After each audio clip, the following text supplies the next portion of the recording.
ನೀತಿವಂತನೂ ನಂಬಿಗಸ್ತನೂ ಆಗಿರುವ ಶ್ರೀ ಯೇಸು ಕ್ರಿಸ್ತನ ಪವಿತ್ರವಾದ ನಾಮದಲ್ಲಿ ಎಲ್ಲ ವೀಕ್ಷಕರಿಗೆ ಈ ಒಂದು ಕಾರ್ಯಕ್ರಮಕ್ಕೆ ತಮ್ಮನ್ನು ಆಹ್ವಾನಿಸುವಂತವಾಗಿದ್ದೇನೆ, ಆಹ್ವಾನವನ್ನು ನೀಡುವಂತವನಾಗಿದ್ದೇನೆ.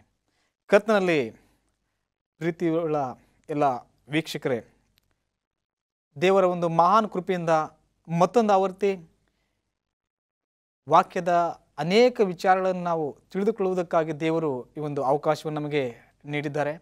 ಇದು ಕೇವಲ ಆ ಸೃಷ್ಟಿಕರ್ತನ ಅನುಗ್ರಹ ಮಾತ್ರವೇ.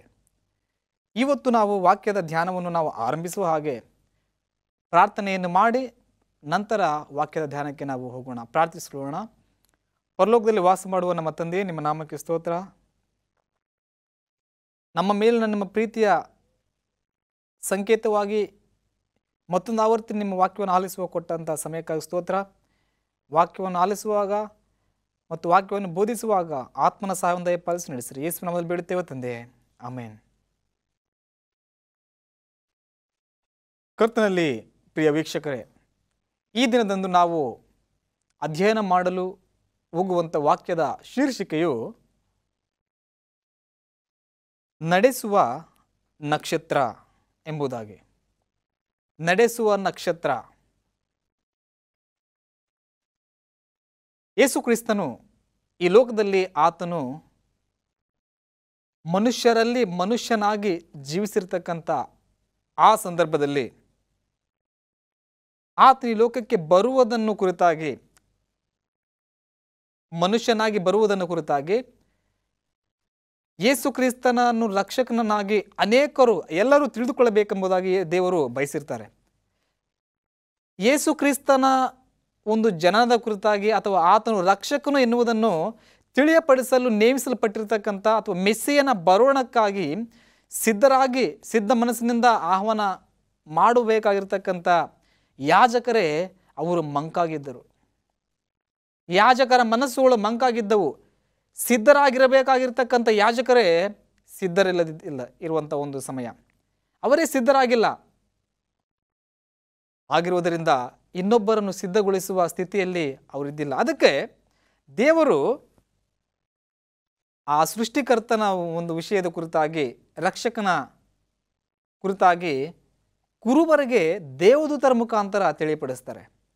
ಯಾಜಕರು ಮಾಡಬೇಕಾಗಿರ್ತಕ್ಕಂಥ ಕಾರ್ಯ ದೇವರ ಅಥವಾ ಮೆಸ್ಸಿಯನ ರಕ್ಷಕನನ್ನು ಎದುರುಗೊಳ್ಳಲು ಆಹ್ವಾನ ಮಾಡಲು ಸಿದ್ಧರಾಗಿರಬೇಕೆಂಬುದಾಗಿ ಯಾಜಕರು ತಿಳಿಪಡಿಸಬೇಕಾಗಿರ್ತಕ್ಕಂಥ ಕಾರ್ಯ ಅವರು ಮಾಡಲಿಲ್ಲ.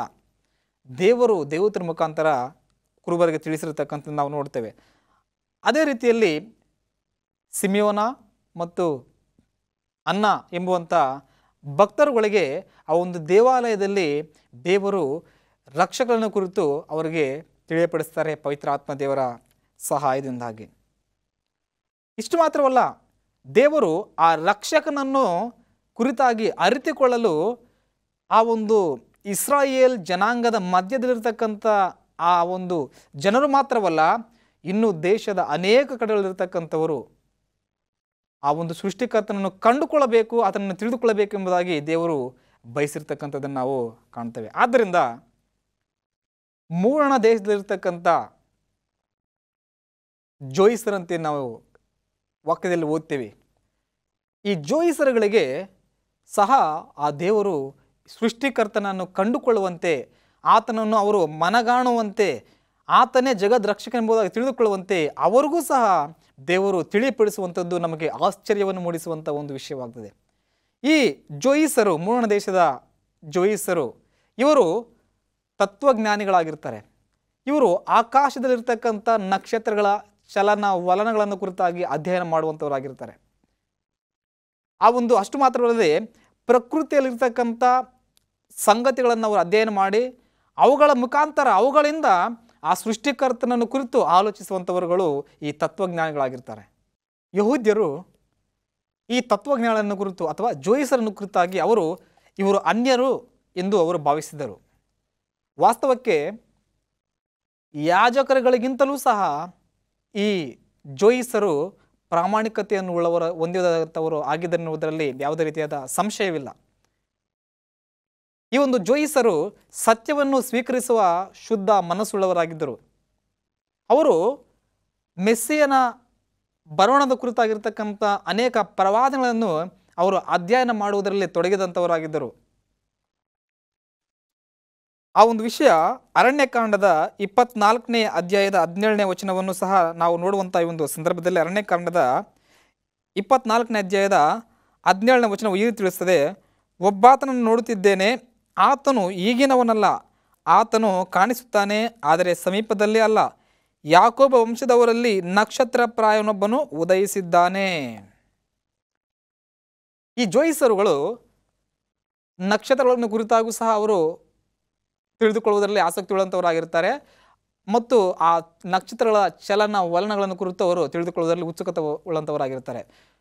ಅವರು ಯಾರಾದರೂ ಆಕಾಶದ ಕಡೆಗಡೆ ನೋಡಿ ಆಕಾಶದಲ್ಲಿ ಒಂದು ನಕ್ಷತ್ರವು ಅದು ಚಲಿಸ್ತಾ ಇದೆ ಎನ್ನುವುದನ್ನು ಅವರು ಮನಗಂಡಿರುವುದಾದರೆ, ಒಂದು ನಕ್ಷತ್ರ ಚಲಿಸುವುದು ಅದು ಒಂದು ಮಹಾನ್ ಘಟನೆ ನಡೆಯುವುದಕ್ಕೆ ಸೂಚನೆ ಎಂಬುದನ್ನು ಅವರು ಅರಿತುಕೊಳ್ತಿದ್ದರು. ಯೇಸು ಕ್ರಿಸ್ತನು ಜನಿಸಿದಂಥ ಆ ಸಂದರ್ಭದಲ್ಲಿ ಬೆತ್ಲೆಹೇಮಿನಲ್ಲಿರ್ತಕ್ಕಂಥ ಆ ಒಂದು ರಾತ್ರಿಯ ಸಮಯದಲ್ಲಿ ಕುರಿ ಕಾಯುವಂಥ ಕುರುಬರಿಗೆ ದೇವದೂತರ ಸಮೂಹವು ಅಲ್ಲಿ ಕಾಣುವಂಥದ್ದು, ದೇವದೂತರು ಒಂದು ಪ್ರಭೆ ಬೆಳಕು ಅಲ್ಲಿ ಕಾಣಿಸುವಂಥದ್ದು, ಅವರೊಂದಿಗೆ ಮಾತನಾಡುವಂಥದ್ದು. ಆ ಸಂದರ್ಭದಲ್ಲಿ ಈ ಜೋಯಿಸರಿಗೆ ಆ ಒಂದು ಬೆಳಕು ಅವರು ನೋಡುವಂಥ, ಅಂದರೆ ಅವ್ರಿಗೂ ಸಹ ಈ ಬೆಳಕು ಆಕಾಶದಲ್ಲಿ ಒಂದು ವಿಶೇಷವಾಗಿರ್ತಕ್ಕಂಥ ಸೂಚನೆಯನ್ನು ಸಹ ಅವರು ಕಾಣ್ತಾರಂತೆ.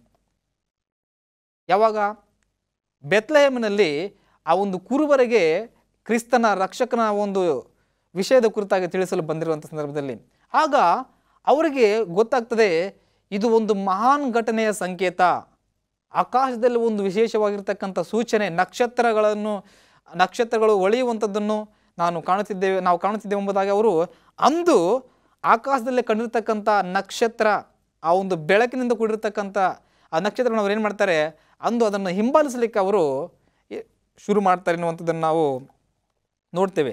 ಹೀಗೆ ಆ ನಕ್ಷತ್ರ ಅವರನ್ನು ಎಲ್ಲಿವರೆಗೂ ನಡೆಸ್ತದೆ ಅಂದರೆ ಯೆರೂಸಲೇಮಿನವರೆಗೆ ಅವರನ್ನು ನಡೆಸುತ್ತದೆ. ಯೆರೂಸಲೇಮಿಗೆ ಬಂದಂಥ ಸಂದರ್ಭದಲ್ಲಿ ಅವರು ಆ ಒಂದು ಮೂರ್ಣ ದೇಶದಲ್ಲಿ ಕಂಡಿರ್ತಕ್ಕಂಥ ಆ ನಕ್ಷತ್ರವು ಯೆರೂಸಲೇಮಿಗೆ ಬಂದ ನಂತರ ಅದು ಆ ಕಾಂತಿ ಹೀನವಾಗ್ತದೆ, ಬೆಳಕು ಕೊಡುವುದಿಲ್ಲ. ಆವಾಗ ಅವ್ರೇನು ಮಾಡ್ತಾರೆ, ಇಲ್ಲಿ ಇರ್ತಕ್ಕಂಥ ಜನರನ್ನು ನಾವು ಕೇಳೋಣ, ಆಗ ರಕ್ಷಕನನ್ನು ಕುರಿತಾಗಿ ತಿಳಿಸ್ತಾರೆ ಎಂಬುದಾಗಿ ಅವರು ನೇರವಾಗಿ ಎಲ್ಲಿಗೆ ಹೋಗಬಾರದು ಅಲ್ಲಿಗೆ ಹೋಗ್ತಾರೆ. ಯಾರನ್ನು ಕೇಳಬಾರ್ದಾಗಿತ್ತು ಅವರನ್ನು ಕೇಳ್ತಾರೆ. ಯಾರು? ಹೆರೋದನನ್ನು ಹೋಗಿ ಕೇಳ್ತಾರೆ. ಏನಂತೇಳಿ ಮತ್ತಾಯನ ಬರೆದ ಸುವಾರ್ತೆಯಲ್ಲಿನ 2ನೇ ಅಧ್ಯಾಯದಲ್ಲಿ ನಾವು ಈ ಒಂದು ವಾಕ್ಯಗಳನ್ನು ನಾವು ಗಮನಿಸುವಂಥವರಾಗಿದ್ದೇವೆ. ಮತ್ತಾಯನ ಬರೆದ ಸುವಾರ್ತೆಯಲ್ಲಿ 2ನೇ ಅಧ್ಯಾಯದ 1ನೇ ವಚನದಿಂದ ವಾಕ್ಯಗಳು ನಾನು ಓದ್ತಾ ಇದ್ದೇನೆ.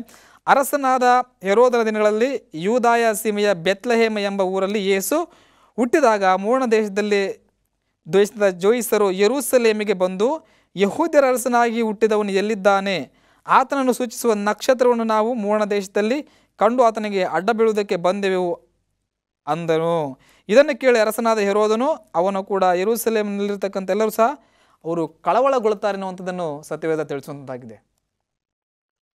ಯಾಕೆ ಈ ಹೆರೋದನು ಕಳವಳಗೊಂಡನು ಎಂದರೆ, ಈಗಾಗಲೇ ಆತನು ಅರಸನಾಗಿದ್ದಾನೆ, ಅರಸನ ಬಳಿಗೆ ಬಂದು ಇನ್ನೊಬ್ಬ ಅರಸನು ಎಲ್ಲಿ ಎಂದು ಕೇಳಿರಬೇಕಾದರೆ ಆತನಿಗೆ ಹೇಗಾಗಿರಬೇಕು?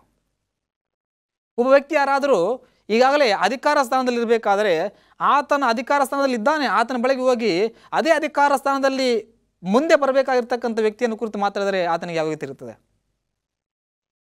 ಈ ರೀತಿ ಹೆರೋದನಿಗೆ ಸಹಿಸಿಕೊಳ್ಳಿಕ್ಕಾಗಲಿಲ್ಲ. ನಂತರ ನಿಜವಾಗಿಯೂ ಸಹ ಆ ಒಬ್ಬ ಅರಸನು ಅಥವಾ ಮೆಸ್ಸಿಯನ್ನು ಹುಟ್ಟಬೇಕಾಗಿರ್ತಕ್ಕಂಥ ಸ್ಥಳ ಯಾವುದೆಂಬುದಾಗಿ ಯಾಜಕರನ್ನು ಶಾಸ್ತ್ರಗಳನ್ನು ಕರೆಯಿಸುವಾಗ ಅವರು ಅಧ್ಯಯನ ಮಾಡಿ ನೋಡ್ತಾರೆ ಗ್ರಂಥಗಳನ್ನು ನೋಡಿ, ಯೂದಾಯದ ಬೆತ್ಲೆಹೇಮಿನಲ್ಲಿ ಎಂಬುದಾಗಿ. ಆಗ ಅವರನ್ನು ನೀವು ಹೋಗಿ ಆ ಒಂದು ಕೂಸನ್ನು ನೋಡಿ ಬಂದು ನಂತರ ನನಗೆ ತಿಳಿಸಿರಿ, ನಾನು ಹೋಗಿ ಅದಕ್ಕೆ ನಮಸ್ಕರಿಸ್ತೇನೆ ಅಂತ ಹೇಳ್ತಾನೆ. ಆದರೆ ವಾಸ್ತವಕ್ಕೆ ಆ ಕೂಸನ್ನು ಹೋಗಿ ಆರಾಧಿಸುವಂಥ ಮನಸ್ಸು ಈ ಹೆರೋದನಿಗೆ ಇರುವುದಿಲ್ಲ. ಅದನ್ನು ಕೊಲ್ಲಬೇಕೆನ್ನುವಂಥ ಒಂದು ದುಷ್ಟ ಆಲೋಚನೆ, ಅದಕ್ಕೆ ಹಾನಿಯನ್ನುಂಟು ಮಾಡಬೇಕೆನ್ನುವಂಥ ಒಂದು ದುಷ್ಟ ಆಲೋಚನೆಯನ್ನು ಈ ಒಬ್ಬ ಹೆರೋದನು ಹೊಂದಿರ್ತಾನೆ. ಅನೇಕರುಗಳಿಗೆ ಇದು ಸಹಿಸಿಕೊಳ್ಳಿಕ್ಕೆ ಆಗುವುದಿಲ್ಲ. ಯಾವುದು? ಒಂದು ವೇಳೆ ಅವರು ಹೊಂದಿರತಕ್ಕಂಥ ಒಂದು ಸ್ಥಾನ ಯಾವುದೂ ಶಾಶ್ವತವಲ್ಲ. ವಾಸ್ತವಕ್ಕೆ ನಾವೇ ಶಾಶ್ವತ ಅಲ್ಲ ಈ ಲೋಕದಲ್ಲಿ ನಾವು ಶಾಶ್ವತವಾಗಿ ಇರುವುದಿಲ್ಲ ಎನ್ನುವಂಥದ್ದು ಎಷ್ಟು ವಾಸ್ತವವೋ ಹಾಗೆ ನಾವು ಹೊಂದಿರತಕ್ಕಂಥ ಸ್ಥಾನಮಾನಗಳು ಸಹ ನಮಗೆ ಶಾಶ್ವತವಲ್ಲ. ಹಾಗಿರಬೇಕಾದ್ರೆ ಇಂದು ನಾನು ಹೊಂದಿರತಕ್ಕಂಥ ಈ ಸ್ಥಾನಕ್ಕೆ ಇನ್ನೊಬ್ಬರು ಖಂಡಿತ ದೇವರ ಚಿತ್ತವಾದರೆ ಬಂದೇ ಬರ್ತಾರೆ. ಅವರನ್ನು ಕುರಿತಾಗಿ ಇವರು ಒಂದು ಸ್ಥಾನದಲ್ಲಿದ್ದಂಥವ್ರು ಕೇಳುವಾಗ ಅದು ದೇವರ ಚಿತ್ತ ಇರುವುದಾದರೆ ಅದನ್ನು ವಿರೋಧಿಸುವಂಥ ಮನಸ್ಸು ಮಾಡುವಂಥದ್ದು ಮಾಡಬಾರ್ದು. ಯಾಕಂದರೆ ದೇವರ ಚಿತ್ತ ಇರುವುದಾದರೆ ಖಂಡಿತ ಇನ್ನೊಬ್ಬರು ದೇವರ ಚಿತ್ತವನ್ನು ನೆರವೇರಿಸುವವರು ಬಂದೇ ಬರ್ತಾರೆ. ಉದಾಹರಣೆಗೆ ಇಸ್ರಾಯೇಲ್ಯರ ಮೊದಲ ಅರಸನಾಗಿರ್ತಕ್ಕಂಥ ಸೌಲನು ದೇವರ ಚಿತ್ತಕ್ಕೆ ವಿರುದ್ಧವಾಗಿ ನಡೆದುಕೊಂಡ.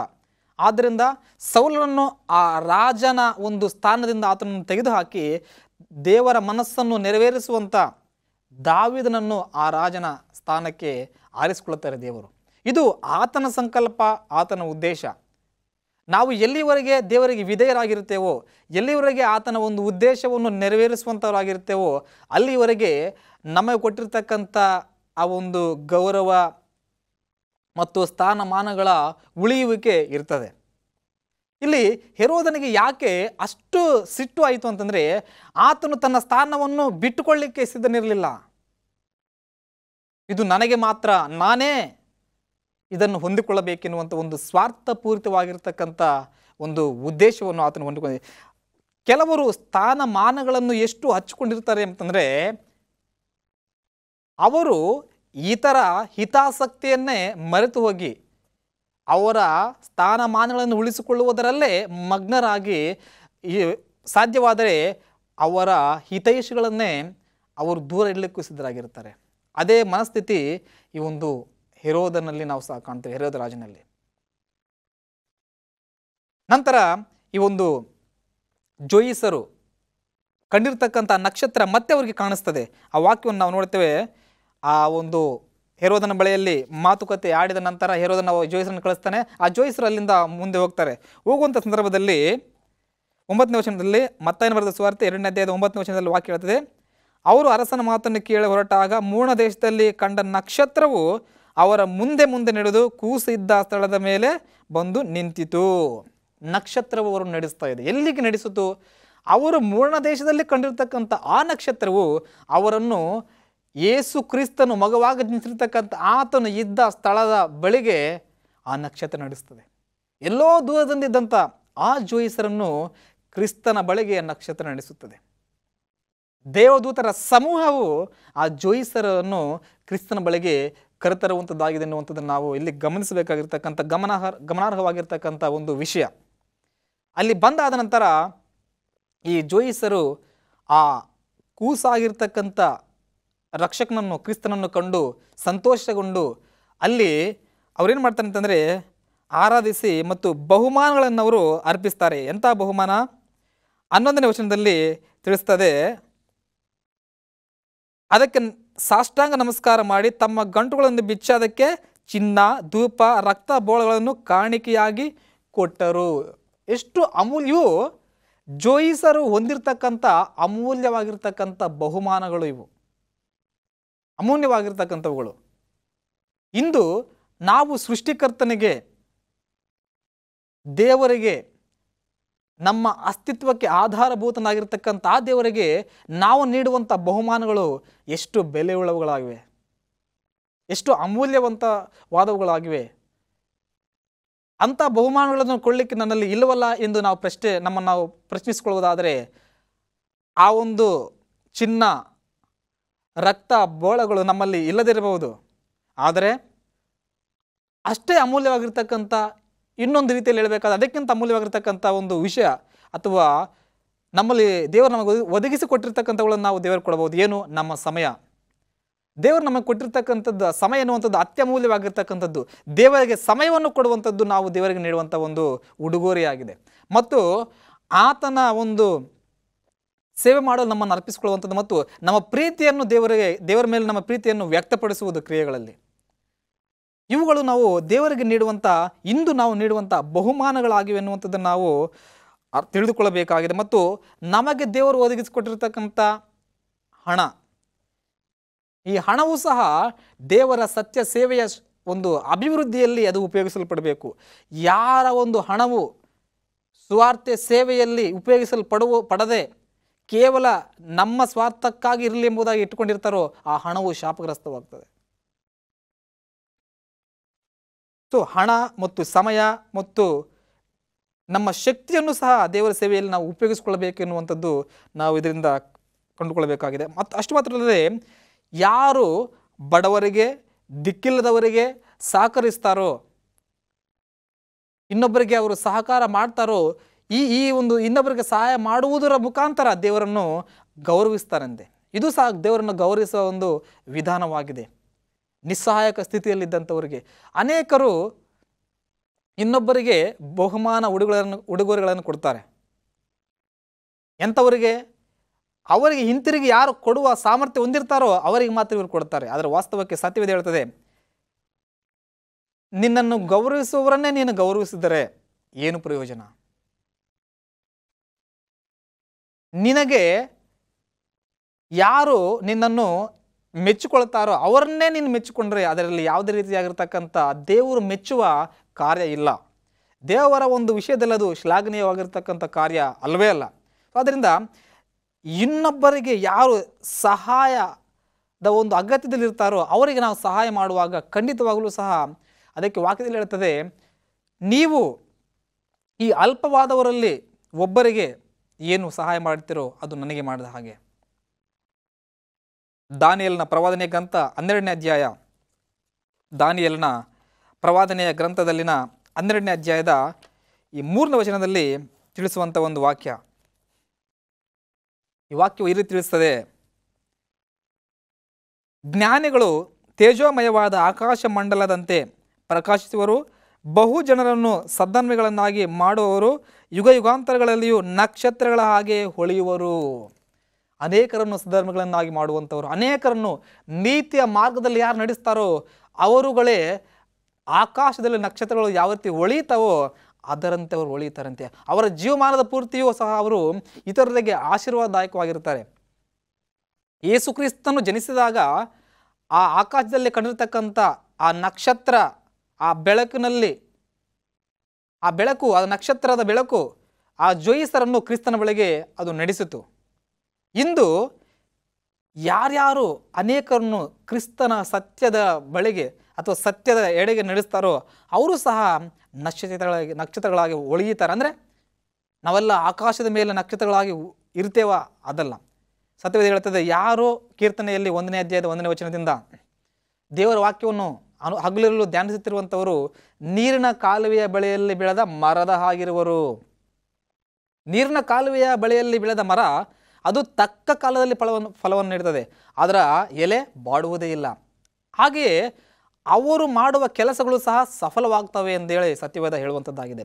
ಅಂದರೆ ಆಕಾಶದಲ್ಲಿ ಹೊಳೆಯುವ ನಕ್ಷತ್ರಗಳಾಗಿ ಹೊಳೆಯುವುದಂದರೆ ಯೋಸೇಫನೊಂದಿಗೆ ದೇವರು ಇದ್ದ ಪ್ರಯುಕ್ತ ಆ ಐಗುಪ್ತ ದೇಶದಲ್ಲಿ ಆತನು ಮಾಡುವ ಕೆಲಸವೆಲ್ಲ ಸಫಲವಾಗ್ತಾ ಇತ್ತು ಅಂತೇಳಿ ಸತ್ಯವೇದ ನಮಗೆ ತಿಳಿಸುವಂಥದ್ದಾಗಿದೆ. ನಕ್ಷತ್ರಗಳಾಗಿ ಹೊಳೆಯುವಂಥದ್ದು ಯಾರು ಅಥವಾ ಯಾವಾಗ ಅಂದರೆ ಅನೇಕರನ್ನು ಕ್ರಿಸ್ತನ ನೀತಿಯ ಎಡೆಗೆ ರಕ್ಷಕನ ಬಳಿಗೆ ನಡೆಸುವಾಗ ನಕ್ಷತ್ರಗಳಂತೆ ಹೊಳೆಯುತ್ತಾರೆ. ವಾಸ್ತವಕ್ಕೆ ಅನೇಕರನ್ನು ದೇವರ ಬಳಿಗೆ ನಡೆಸುವಂಥವರೇ ಅವರು ನಿಜವಾದ ನಕ್ಷತ್ರಗಳು. ಅನೇಕರು ಹೆಸರುಗಳನ್ನು ಇಟ್ಕೊಳ್ತಾರೆ, ಆಂಗ್ಲ ಭಾಷೆಯಲ್ಲಿ ಕರೀತಾರೆ ರಿಯಲ್ ಸ್ಟಾರ್, ಸೂಪರ್ ಸ್ಟಾರ್, ಈ ರೀತಿ ನಕ್ಷತ್ರಗಳಂತೆ ನಾವು ಕನ್ನಡದಲ್ಲಿ ಹೇಳ್ತೀವಿ ಸ್ಟಾರ್ಸ್. ವಾಸ್ತವಕ್ಕೆ ಸತ್ಯ ಸುವಾರ್ತೆ ಸೇವೆ ಮಾಡುವಂಥವರೇ they are the real stars, ಅವರೇ ನಿಜವಾದ ನಕ್ಷತ್ರಗಳು. ಯಾಕೆಂತಂದರೆ ಅನೇಕರನ್ನು ನಿತ್ಯ ನಾಶನಕ್ಕೆ ಹೋಗುವಂಥವರುಗಳನ್ನು ನಿತ್ಯ ಮರಣದಿಂದ ತಪ್ಪಿಸುವುದಕ್ಕೆ ಅವರು ಅವಕಾಶವನ್ನು ಕಲ್ಪಿಸ್ತಾ ಇದ್ದಾರೆ ಸುವಾರ್ತೆ ಸಾರುವುದರ ಮುಖಾಂತರ. ಅಂದರೆ ಇನ್ನೊಬ್ಬರ ಜೀವನವನ್ನು, ಅವರ ಬೆಳಕನ್ನು ನಂದಿಸದೆ ಅವರು ಬೆಳಕಾಗಿ ಇನ್ನೊಬ್ಬರ ಜೀವನದಲ್ಲಿ ಬೆಳಕಾಗಿ ಉದಯಿಸುತ್ತಾ ಇದ್ದಾರೆ. ಅದಕ್ಕೆ ಯೇಸು ಕ್ರಿಸ್ತನು ಹೇಳಿರ್ತಕ್ಕಂಥದ್ದು, ನೀವು ಅಂದರೆ ಆತನ ಅನುಯಾಯಿಗಳಾಗಿರ್ತಕ್ಕಂಥವರು ಲೋಕಕ್ಕೆ ಬೆಳಕಾಗಿದ್ದೀರಿ. ಬೆಳಕು ಯಾವತ್ತೂ ಕತ್ತಲನ್ನು ಕೊಡಲಿಕ್ಕೆ ಸಾಧ್ಯ ಇಲ್ಲ. ಯಾಕಂದರೆ ಬೆಳಕಿನ ಗುಣವೇ ಬೆಳಕನ್ನು ಕೊಡುವಂಥದ್ದು. ಅದಕ್ಕೆ ದೇವರು ಹೇಳಿರ್ತಕ್ಕಂಥದ್ದು, ನೀವು ಲೋಕಕ್ಕೆ ಬೆಳಕಾಗಿದ್ದೀರಿ. ಅಂದರೆ ನೀವು ಇನ್ನೊಬ್ಬರ ಜೀವನದಲ್ಲಿ ಏನಾಗಿದ್ದೀರಿ ಅಂದರೆ ಅವರಿಗೆ ಒಂದು ಜೀವನದಲ್ಲಿ ನಿರಾಶೆಯನ್ನು ಉಂಟು ಮಾಡುವಂಥ ರೀತಿಯಲ್ಲಿ ನಿಮ್ಮ ಜೀವನವರೆಗೆ ಅವರು ತಮ್ಮ ಜೀವನದ ಕುರಿತಾಗಿ ಬೇಸತ್ತು ಹೋಗುವ ರೀತಿಯಲ್ಲಿ ನೀವು ಜೀವಿಸುವುದಕ್ಕಾಗಲ್ಲ. ಈ ಲೋಕದಲ್ಲಿ ನಿರಾಶೆ ಇದ್ದವರಿಗೆ ನೀವು ಬೆಳಕಾಗಿರಬೇಕು. ನಿಮ್ಮ ಜೀವನ ಶೈಲಿ, ನಿಮ್ಮ ಒಂದು ವೇಷಭೂಷಣಗಳಾಗಲಿ ಅಥವಾ ನೀವು ಹೊಂದಿರತಕ್ಕಂಥ ಯಾವುದೇ ಆಗಲಿ ನಿಮ್ಮ ಹಿತಕ್ಕಾಗಿ ಮಾತ್ರವಲ್ಲದೆ ಇನ್ನೊಬ್ಬರ ಹಿತಕ್ಕಾಗಿಯೂ ಸಹ ಇರಬೇಕು ಎನ್ನುವಂಥದ್ದು ಆ ಸೃಷ್ಟಿಕರ್ತನ ಸಂಕಲ್ಪವಾಗಿದೆ. ಇಂದು ಅನೇಕರು ಅವರಿಗೆ ಅರಿಯದೆ, ತಮ್ಮನ್ನು ತಾವು ತಿಳಿದುಕೊಳ್ಳದೆ ಅವರು ದೇವರಿಂದ ದೂರ ಹೋಗ್ತಿದ್ದಾರೆ. ಅದು ಅವರು ತಿಳಿಯುವುದಿಲ್ಲ. ಅಷ್ಟು ಮಾತ್ರವಲ್ಲದೆ ಅವರನ್ನು ನೋಡುತ್ತಿರುವಂಥ ಇನ್ನು ಅನೇಕರನ್ನು ಸಹ ದೇವರಿಂದ ದೂರ ಮಾಡ್ತಾ ಇದ್ದಾರೆ. ನಾವು ಮಾಡುವಂಥ ಪ್ರತಿಯೊಂದು ಕೆಲಸವೂ ಸಹ ಇನ್ನೊಬ್ಬರ ಮೇಲೆ ಪ್ರಭಾವ ಬೀರುವಂಥದ್ದಾಗಿದೆ. ನಾವು ಒಳ್ಳೆಯದು ಮಾಡಿದರೆ ಇನ್ನೊಬ್ಬರ ಮೇಲೆ ಅದು ಪ್ರಭಾವ ಬೀರುತ್ತದೆ. ನಾವು ಕೆಟ್ಟದ್ದು ಮಾಡಿದರೂ ಸಹ ಅದು ಇನ್ನೊಬ್ಬರ ಮೇಲೆ ಪ್ರಭಾವ ಬೀರುತ್ತದೆ. ಇವತ್ತು ನಮ್ಮ ಜೀವನ ಶೈಲಿ ಅಥವಾ ನನ್ನ ಆಡುವಂಥ ಒಂದು ಮಾತುಗಳ ಒಂದು ಶೈಲಿ ಯಾವುದೇ ಆಗಲಿ ಮತ್ತು ಕೆಲಸದ ಸ್ಥಳದಲ್ಲಿ ನನ್ನ ವರ್ತನೆ ಅಥವಾ ವ್ಯಕ್ತಿಗತವಾಗಿ ನಾನಿರುವಾಗ ನನ್ನ ವರ್ತನೆ, ಇದು ಎಲ್ಲವೂ ಸಹ ಯಾವ ರೀತಿ ಇದೆ, ಇದು ಇನ್ನೊಬ್ಬರ ಮೇಲೆ ಪ್ರಭಾವ ಬೀರುವಂಥದ್ದಾಗಿದೆ. ವಾಸ್ತವಕ್ಕೆ ನನ್ನ ಜೀವನ ಶೈಲಿ ಇನ್ನೊಬ್ಬರನ್ನು ಅದು ಒಳ್ಳೆಯದಾಗಿದ್ದರೆ ಒಳ್ಳೆಯ ಮಾರ್ಗಕ್ಕೆ ನಡೆಸ್ತದೆ, ಕೆಟ್ಟದಾಗಿದ್ದರೆ ಕೆಟ್ಟದಕ್ಕೆ ನಡೆಸ್ತದೆ. ಅಂದರೆ ನಾವು ಇನ್ನೊಬ್ಬರನ್ನು ಯಾವುದೋ ಒಂದು ಕಡೆಗೆ ನಡೆಸ್ತೇವೆ. ನಮ್ಮ ಜೀವನದ ಒಂದು ಪ್ರಭಾವ. ಅಂದು ನಕ್ಷತ್ರ ಜೋಯಿಸರನ್ನು ಕ್ರಿಸ್ತನ ಬಳಿಗೆ ನಡೆಸಿತು.